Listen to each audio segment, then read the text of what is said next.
Good morning. Let me welcome all of you to First Talk Live this Wednesday morning. I'm Pastor Jay, and it is a pleasure to be here with you. To those of you joining us live this morning to this message, I just want to speak blessing to you and thank you for taking the time early this morning to join us. Those of you who are tuning in at a later time, I just want to also speak blessing over you and just say what a delight and honor it is that you have elected to tune in at whatever time you are able to do so to gain the ministry, the blessing, the encouragement that is given to and assigned to this message for your life.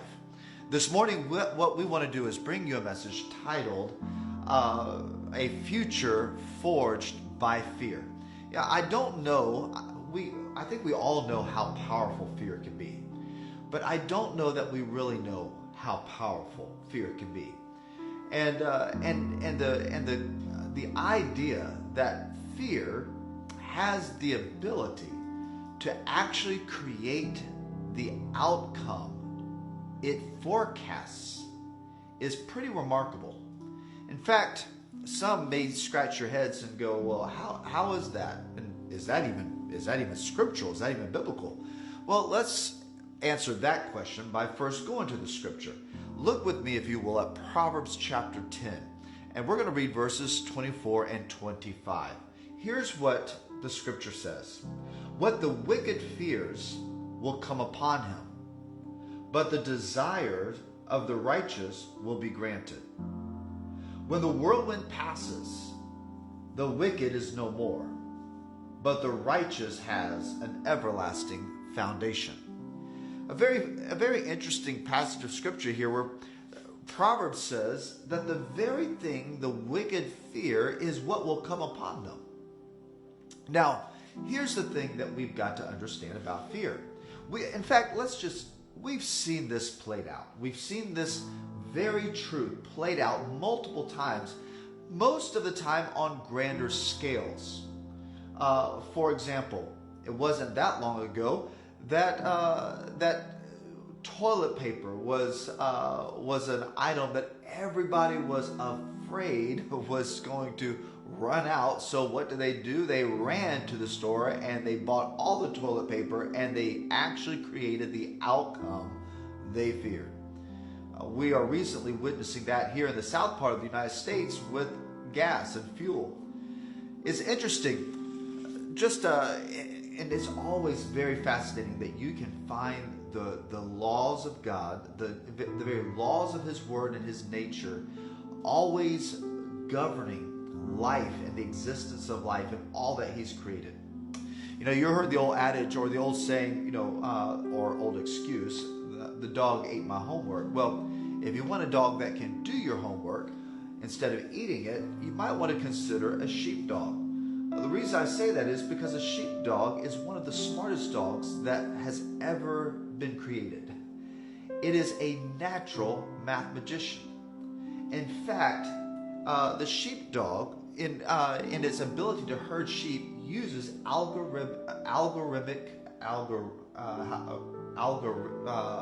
we say that word? Math. Algorithms. It uses this to actually herd the sheep.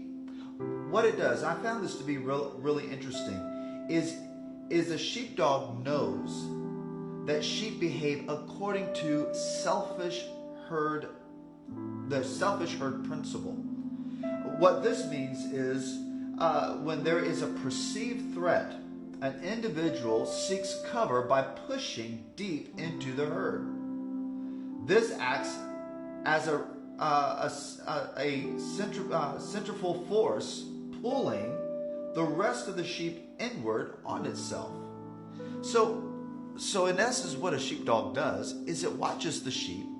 It begins to learn its behavior using the math that it knows.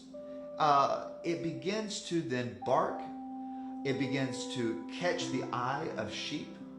And then what it does is it pushes the individual sheep that perceives the threat deep into the herd, and what that does is it causes the whole herd to fall into itself and the sheepdog can then herd the sheep where it wants to go. Now, this is actually a strategy. Algorithmic math is something that marketers and scientists are doing on human behavior. This is something, again, we see played out on multiple occasions through social media. When fear, the perceived threat of fear, causes the behavior of humanity to then push deep into itself, causing this centrifugal force to everybody else follows. Fear is a powerful thing. It actually creates or has the ability to create the outcome it forecasts. Now, we've seen this on grander scales, whether it's politically, economically, toilet paper, gas. But what about on the personal level, the individual level? Well, the enemy also uses the same principle.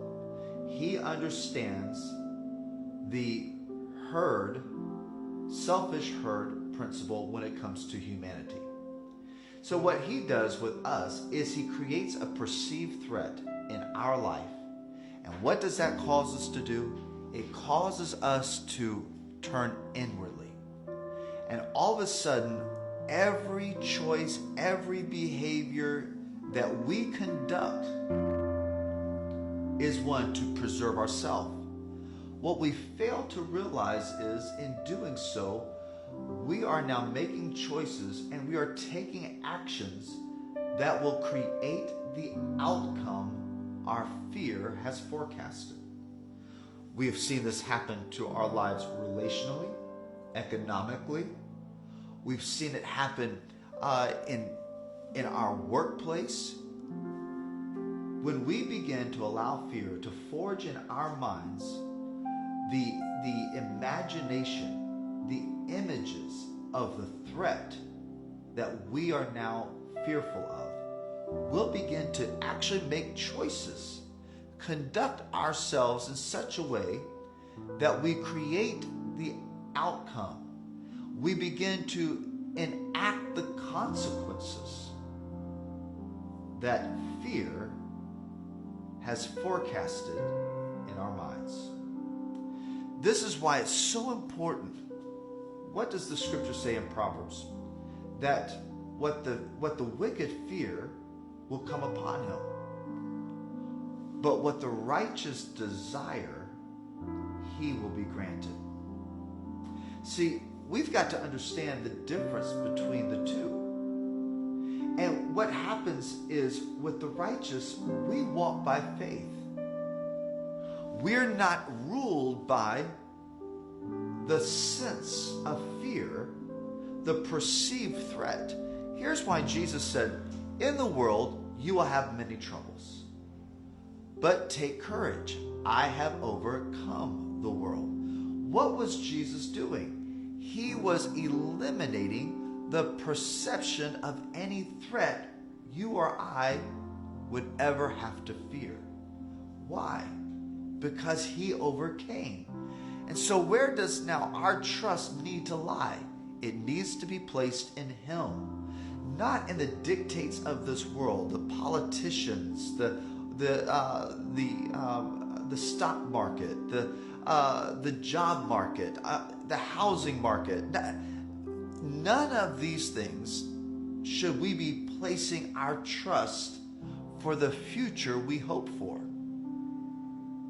Because Jesus said, in the world, you will have many troubles.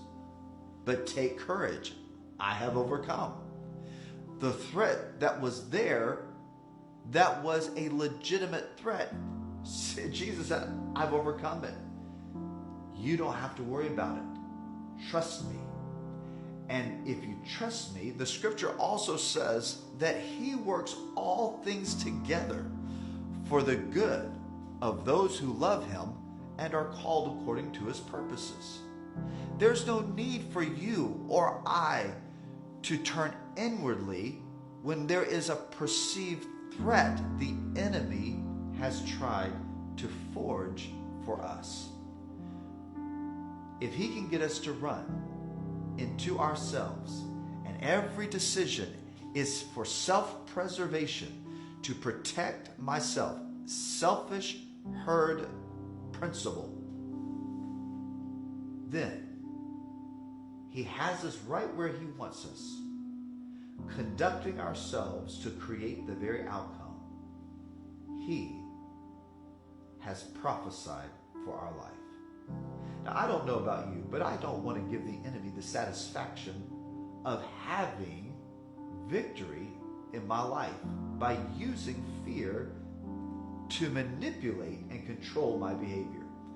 Not going to happen. If Jesus said that we are more than conquerors, if the scripture is true that all things have been overcome by him, therefore I live this life not in fear of what may happen to me, but in hope of what Jesus has for me, is a completely different life. And yes, bad things happen. There are troubles and challenges and sufferings we will face. We will face them to get through them, not be ruled by them. There lies the difference. And I hope and pray that this morning you now know that difference. And because you now know that difference, and you know that fear has the ability to forge your future, don't give it the power to do so. Turn rather to what God says in his word, that he has a plan for you. His plan for your life is to prosper you, to give you a future and a hope. Jeremiah 29:11. Rest on that. Anchor yourself on that. Plant yourself on the promises of God. Know this, that Jesus has overcome every threat that seeks to steal, kill, and destroy us, so that we may have life and have it more abundantly. This is Pastor Jay with Pastor Jay Ministries. This Wednesday morning, I trust and pray this message has ministered to your heart, has encouraged you, has brought some attention to your heart on what fear can do and its effect over all of us, whether it's on a grander scale or personal scale. And let me just say in closing, look, you can't control the behaviors of everyone else. You can only control that of yourself. Do not let fear rule you, even if it's ruling everyone else. And pray for those that fear is ruling, because that is a horrible, miserable place to exist. So, in this morning's message, again, I trust and pray that you are now empowered by this truth to be able to press on, move forward by faith, and allowing what God has for you to land upon your life, granting you the desires of your heart. I love each and every one of you. Thank you for taking the time to tune in. To those of you who support this ministry, let me say again, thank you so much. And if you would like to support this ministry financially, you can do so. There are ways that you can do so listed in this broadcast itself. Also, another way that you can support this ministry is by sharing these messages with those that you know. Share them on social media and let the message get out to those who need to hear it. Have a wonderful, blessed week. I look forward to seeing you tomorrow evening. Join us for our virtual Bible study, Coast to Coast, a Biblical Perspective, beginning at 7 p.m. Central Standard Time. You can tune in and actually participate in the Bible study via Zoom. The link will be provided on our Facebook page and our devotion group. But you can also watch live on Facebook, though you cannot actually participate in the discussion. You can view the discussion on Facebook Live, beginning 7 p.m. Central Standard Time tomorrow, Thursday evening. Have a blessed weekend. I look forward to seeing you again on Monday morning for our next First Talk